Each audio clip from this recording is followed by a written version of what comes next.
গত ৫ অক্টোবর বৈষম্যবিরোধী ছাত্র আন্দোলনে পুলিশের গুলিতে নিহত শহীদ আবু সাঈদকে নিয়ে ফেসবুকে পোস্ট করেন তৎকালীন লালমনিরহাট জেলা প্রশাসনের নির্বাহী ম্যাজিস্ট্রেট তাপসী তাবাসসুম উর্মি। সেখানে তিনি আবু সাঈদ সহ অন্য শহীদদের সন্ত্রাসী বলে মন্তব্য করেন, যা নিয়ে তোলপাড় শুরু হয় সামাজিক যোগাযোগ মাধ্যমে। শুধু তাই নয়, ম্যাজিস্ট্রেট হয়েও তিনি অন্তর্বর্তী সরকারের প্রধান উপদেষ্টা ডক্টর ইউনূসকে নিয়ে বিতর্কিত পোস্ট দেন। ফলে ব্যাপক সমালোচনার মুখে তাকে বরখাস্ত করা হয়। এরপরই গা ঢাকা দেন তিনি। তখন থেকে সাবেক কর্মস্থল সহ ময়মনসিংহে পরিবারে খোঁজ খবর নিয়েও তার অবস্থান জানা যায়নি।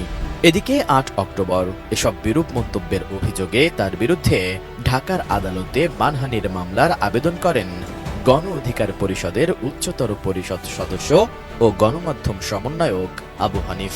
ওই দিন বাদীর জবানবন্দি রেকর্ড শেষে আসামিকে ২৮ নভেম্বরের মধ্যে আদালতে হাজির হতে সমন জারি করা হয়। অবশেষে সমন পেয়ে আদালতে হাজির হন সাময়িক বরখাস্ত হওয়া ম্যাজিস্ট্রেট তাপসী তাবাসসুম উর্মি। করেন জামিন আবেদন। ২৮ নভেম্বর সকালে ঢাকার মেট্রোপলিটন ম্যাজিস্ট্রেট মোহাম্মদ ইমরান আহমেদের আদালতে আইনজীবীর মাধ্যমে এ আবেদন করেন তিনি। আর আবেদনের প্রেক্ষিতে জামিন মঞ্জুর করেন আদালত।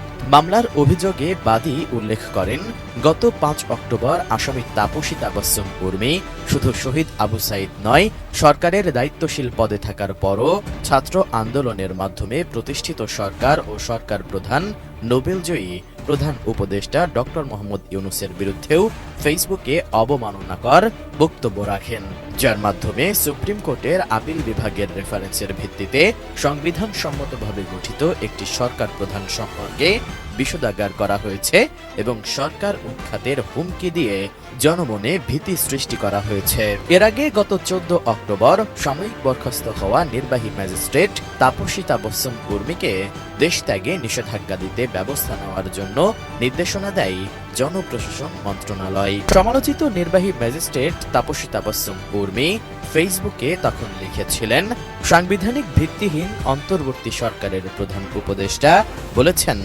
রিসেট বাটনে পুশ করা হয়েছে, অতীত মুছে গেছে।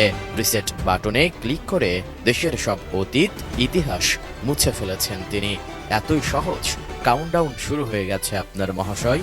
ডেস্ক রিপোর্ট বিই নিউজ।